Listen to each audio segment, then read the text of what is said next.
Hi guys, and as usual, welcome to another kit review. So today, as you can see, we're having a look at a kit from Tamiya.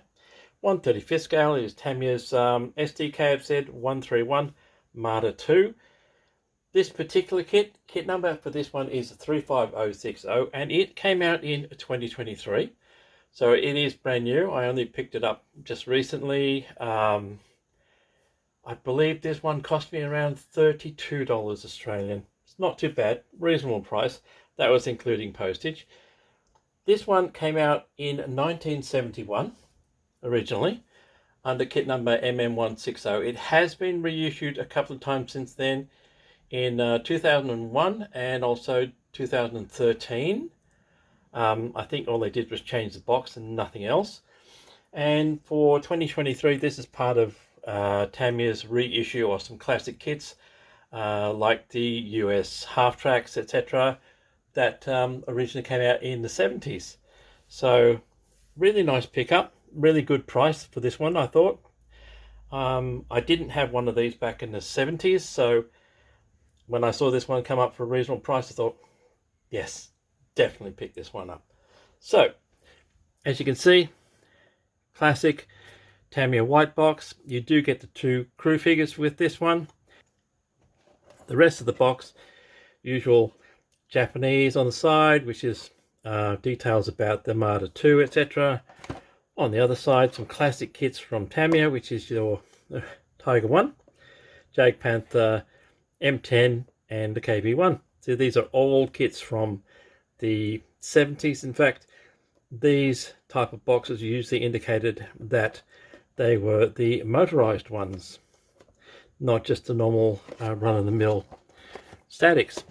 So let's have a look in the box, shall we? Final tracks. One separate bag, which is the hull of the Marder. It is quite a small tank because it is based on your classic Panzer II. There's another bag with the hull. Next bag out is the sides of the Marder II plus some polycaps. Then you've got the actual gun barrel and the gun shield, and the running gear with the figures and the ammo box on the front and a few other things. I think that's the actual base plate for the Marder. There is your decal sheet.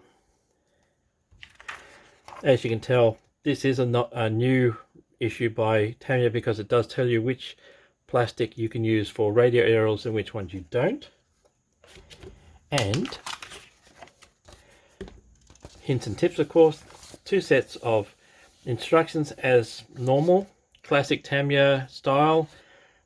These are in English and Japanese. Okay, so in a second, we'll actually have a look at those instructions and the decal sheet and carry on from there.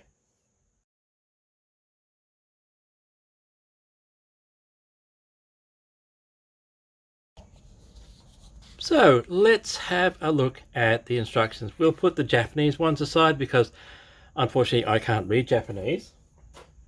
And we'll have a look at the English ones. So it does give you a fairly comprehensive history of the Marder II, why it was created, why they needed it. They needed something quite mobile to carry either the German Pak 40 or captured Russian 7.62 centimeter guns to counter the threat of T-34s, etc. on the Eastern Front. Overall, there are around 530 of this particular version done, which is the one with the Pak 40, which is what you get in the kit. Overleaf. Now, classic Tamiya, sprue layout, but not only that, you also get a list of all the parts as well. Something a lot of kit manufacturers could have learned from, and unfortunately Tamiya doesn't do anymore. Photo of the actual kit built. Then you get to constructing the Pak 40. So if you built one of Tamiya's Pak 40 guns before, this is exactly the same. You've got your shield going on. Nice photo of the actual gun constructed. As you can see, normal Pack 40 construction. Floor going into the hull. You've got your wheels going on. Fittings going into the hull. These are your side plates. So the armour on the Marder II was quite thin. They were prone to artillery, mortars, you name it, because these guys were used as stopgaps or as defensive roles and were not meant to be offensive weapons in any way. They did have an open top, which made them quite susceptible to incoming fire from above. Then you've just got some more fittings, etc. going on the top of the hull. Sides going on. Few accessories, spare wheels, ammo cans, etc. Your basic boxes. So you've got one big wooden box on the front, one on the back. The gun going in. A few more accessories, spare track, etc. And then the crew. So Marder II's had a crew of 3. One driver, radio operator, commander, gunner, and that was it. So very tight little compartment, and these guys were very busy when they were in action. Overleaf, you've got your camouflage suggestions. You'll notice the paints are indicated with the classic Tamiya symbol, but there are no paint number callouts throughout the kit because it's classic. And I keep saying that it's classic, but it is old style instructions. They actually tell you the color to use on these different parts. So you do get decal sheet. The main decals are intended for one specific vehicle, but you do also get other divisional markings for this tank. So it's entirely up to you how you want to do the decals, which we'll have a look at in a second.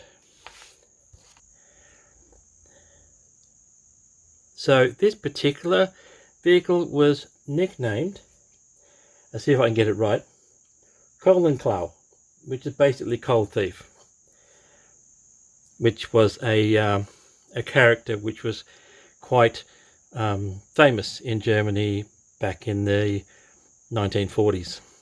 You do have some other divisional insignia, so it's entirely up to you how you want to mark this one up.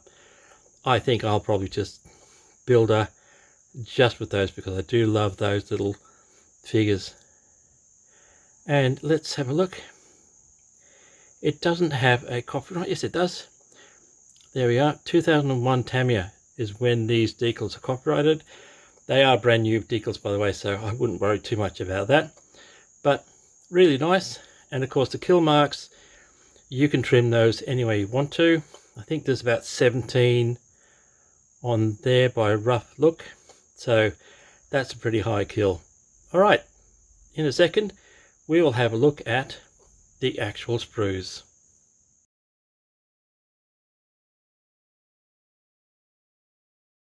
So let's have a look at the sprues.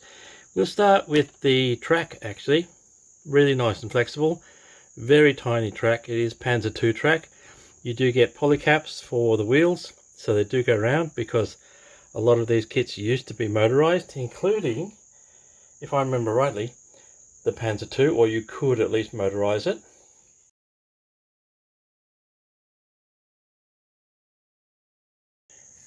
Speaking of which, there is your lower hull. Nice detail with the springs, etc. on the side. Of course, they're all fixed.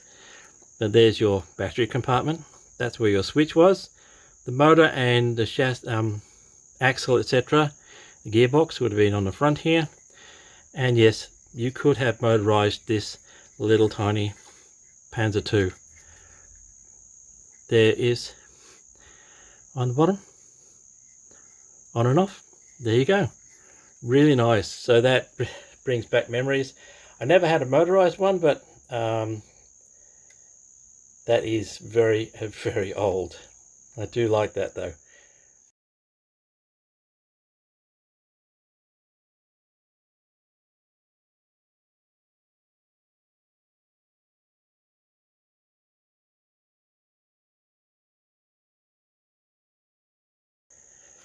Now let's have a look at the top. So this is the top of your Panzer II chassis. It's been adjusted to fit the Marder II flooring, sides on it, front. Not a great deal of detail on it. Some nice checker plate here. A little tiny bit of flash on the front there, but that's nothing. Most of the detail will go on with bits and pieces added. But very crisp, apart from that little bit of flash. This is really nice looking, really nice so far. Alright, so that's the top of the hull.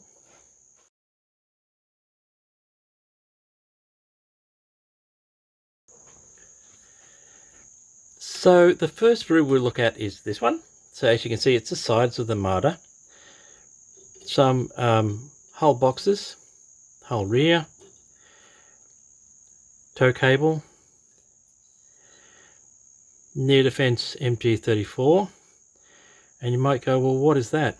That is actually an MP40 in a bracket, which is actually mounted to the outside. Personal defense for the crew. Spades, some other fittings for hooks, etc. And as you can see, this is your shell rack. So let's have a look. Let's see if I can get it in. Copyright 1975 on that. Scalemates says 1971. Not too sure myself because I never actually had one back in the 70s, so I couldn't tell you when this came out, but interesting that that's copyright 75, and I'm pretty sure Scalemates says 71, so it's probably more likely 1976 or something for the original issue for this one. Alright, so that's that particular sprue.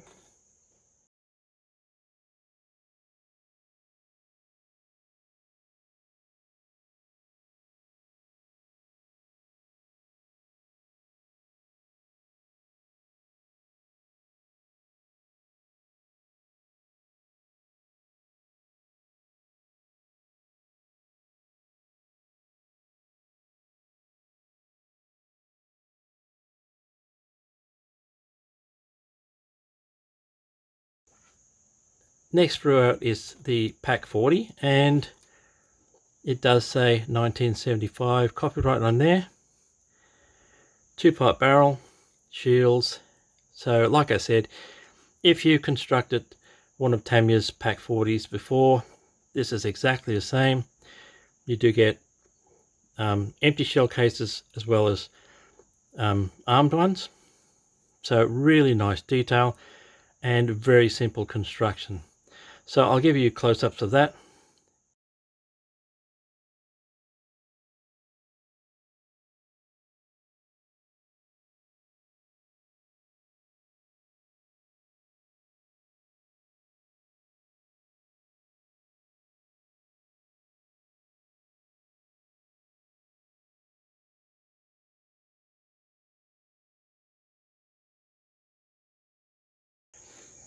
And the last sprue out is this one. So again, copyright 75. Obviously your crew.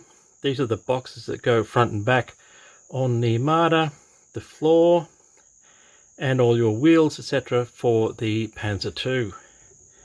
So let's have a look at the crew. That's your commander figure. Now remember, this is from the 70s, but the detail, headphones, have a look at the gap between the head and the actual headphone itself. That's a really nice touch.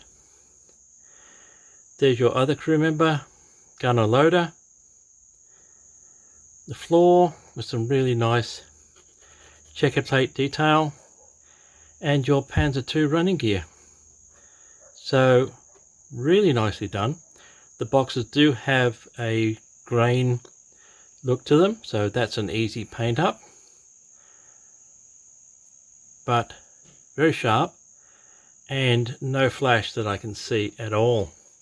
Maybe a bit of cleanup around the figures, but that's about it.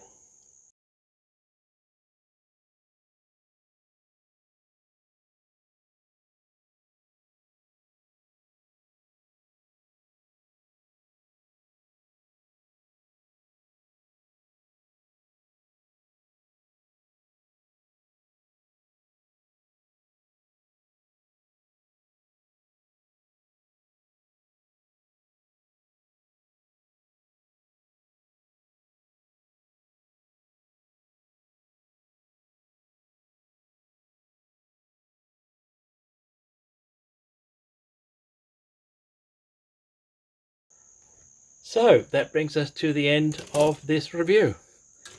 There are only 3 main sprues plus the upper and lower hull, decal sheet, and that's all you get. It is quite a small little tank, but I do like this one. So there you have it, guys. That is Tamiya's 2023 release of the Marder II, kit number 35060. A really nice little kit. Definitely, if you can pick one of these up, definitely worth it. Anyway, as I said, that brings us to the end of this review. Thank you for watching. Thank you for your subscriptions and your likes and your comments. They are always welcome. If you've got questions about any of the kits that you've seen in any of my reviews, which go back almost 3 years now, please drop me a message. I'll answer it if I can. And that's it. So thanks, guys. Thanks for everything. As usual, until next time, stay safe, stay well, and I will see you later.